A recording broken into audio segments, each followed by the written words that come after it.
Okay, I wanted to play a record over the holidays, and you would think I would have one on the ready here, but I didn't. So I saw this on eBay, a Garrard 42M. What appeared to no dust cover, but it appeared to be in great condition, as it does appear to be in good condition. However, there's a couple things. It says something about the cue not working. Okay, well, I took the thing home. Guys had a little video of it running, which I didn't watch, but it was nearby, so I as a local pickup. I get it home and I notice all kinds of things about it. It's really a mess. This is a low budget entry level 70s Garrard. Am I saying that Garrard? I don't know how you pronounce, but anyway.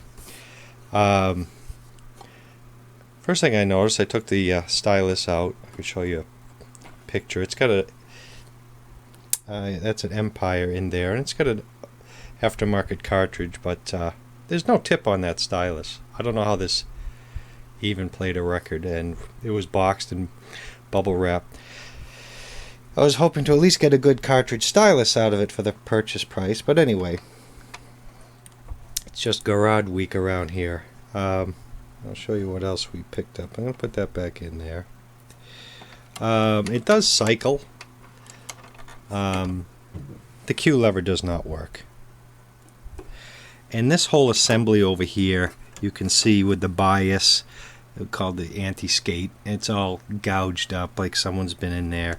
The tone arm doesn't feel so good, although it does play. It does track. I haven't put a stylus in it. I've ordered one. But this assembly under here, this is also a 6-300, it's known as. And there's all kinds of oil sprayed under here. Like, I won't go into detail. Oh, it does have a 4-pole motor though, so that's good for the magnetic pickup. So this thing is a mess. It's just a mess. Oh, and another thing, the stylus weight was like 10 grams, and that's, adjusted here. So this thing is just, to me, is just a mess. And someone's been under the platter. I won't lift the platter, but there's no clip holding the platter, so the platter just falls off. It's a removable spindle there.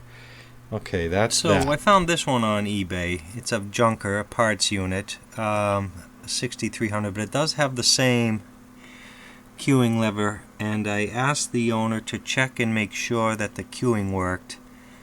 Looks like a ceramic pickup. This is supposed to come with a magnetic, so that confuses me. As you can see, there's no motor. It's rusty, but yeah, and it's got the shipping transit screws and the clips on there, which I like. I'll use those. And yeah, the tone arm in this should be okay to put in ours. That's what it looked like. From the auction there with the televisions last year, we was able to get some changes in the lot. And this Garrard here it's a 30, and it has a broken arm. The cartridge is there, and it looks good, but it's a 30, no spindle.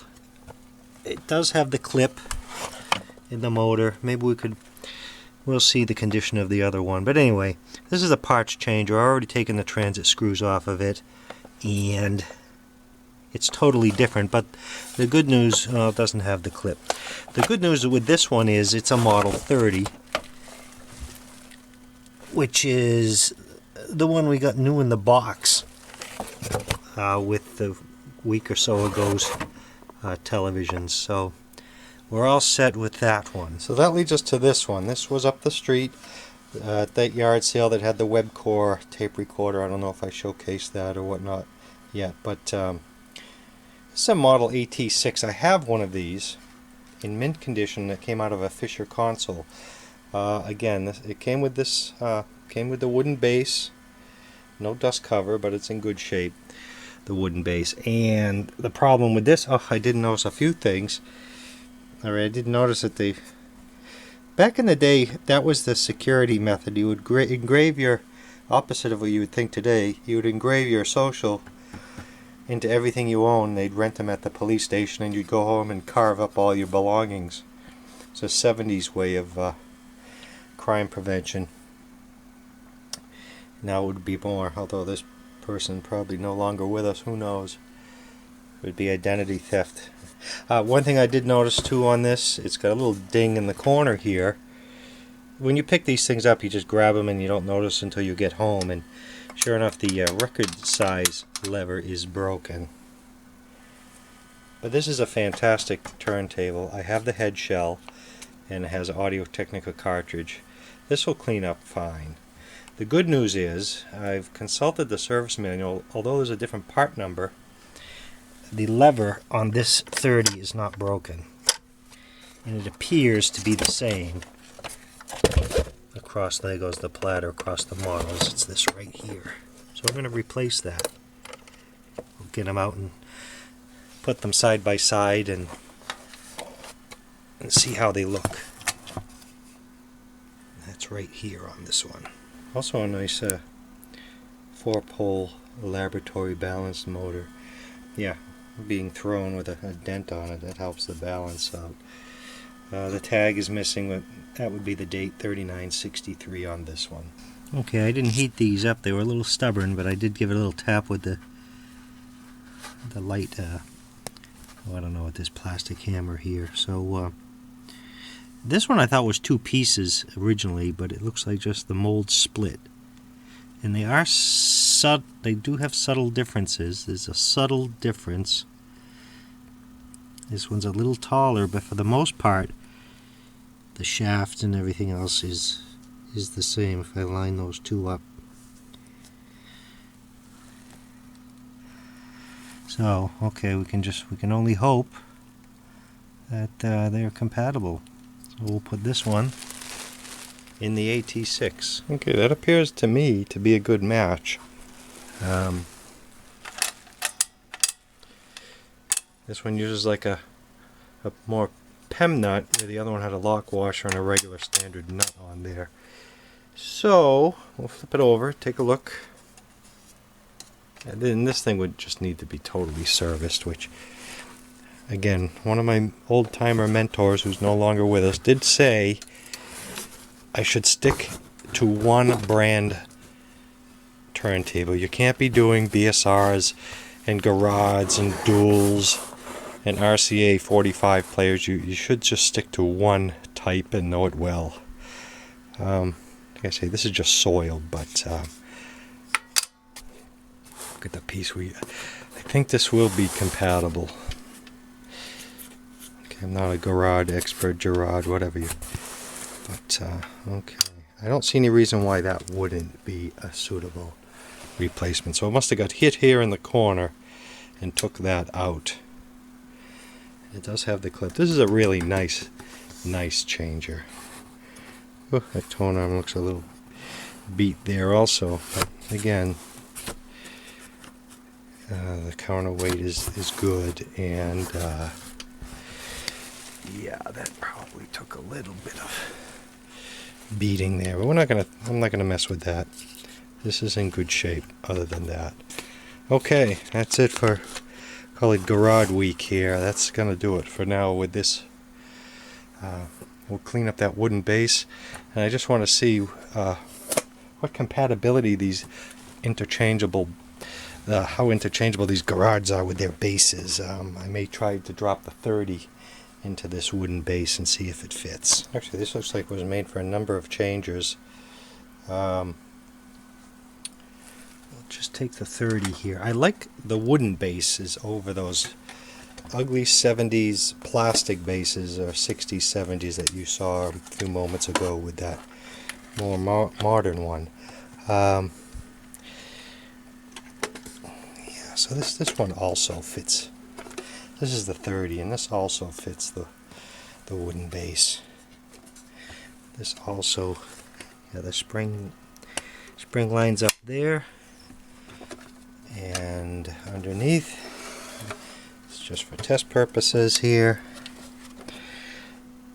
Transit there and there, yeah. So this base,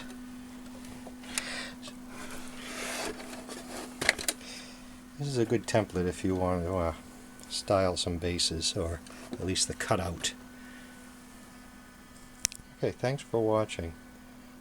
That's the Garrard Model 30 donor table for the AT6,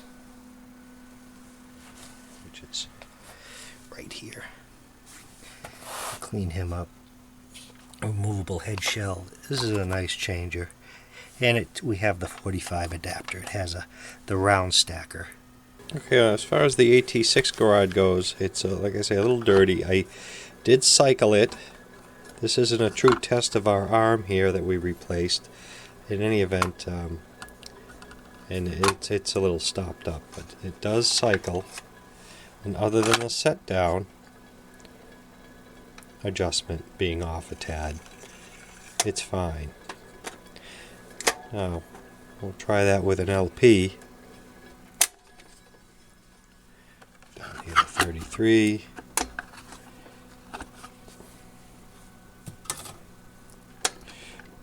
Okay, that doesn't look like that. Looks more like 16. Put a full size on. Ugh. Hard to do one hand here. You put that on, and over you go. It needs a little help still. This was outside, left outside.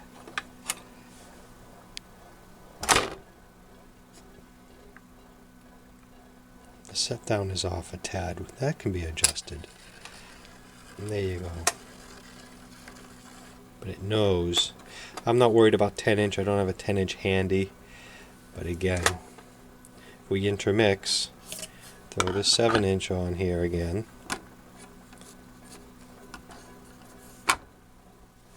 And give it a quick cycle.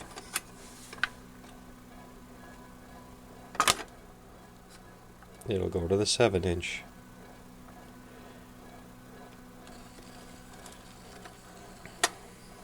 The idler's a little dry. It still turns. It stalls semi during cycle, but for being outside in the rain or abused as it was, this thing is fine, and I'm glad we were able to find a size lever off of the 30. We'll get to this later when we can totally go through it, but that's the Garrard AT6. Great changer if you ever come across one.